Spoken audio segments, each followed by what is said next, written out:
My favorite skincare for quick and easy out the door glow would be the Bare Minerals Complexion Rescue Tinted Moisturizer with it's Tinted Hydrating Gel Cream with an SPF 30. And then I like to pair it with the Warmth Bronzer. I absolutely love this color. I'll do a monochromatic look where I put it on my cheekbones and highlight my whole face. So I have this on today, as well as the bronzer, Kiss of Rose.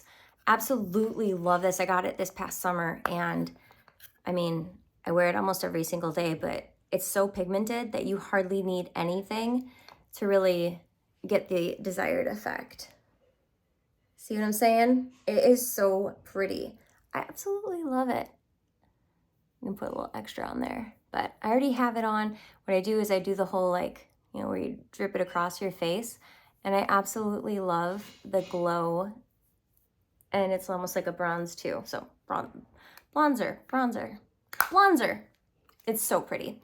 And yeah, these three, I'll just throw this on my face and then go over with a little bit of these two, and it gives me a really nice palette, just like super natural looking, not overdone, but I absolutely love it. It makes me feel really pretty, especially when I don't want to wear much, but I want to throw on a little bit of something to even out my skin tone. So it's not super heavy. It's a great combo, and the one I got is Bamboo 5.5, and I don't know, it says Complexion Rescue. I guess it is rescuing me, but super love this. Easy to pack, don't need much, and you're good to go.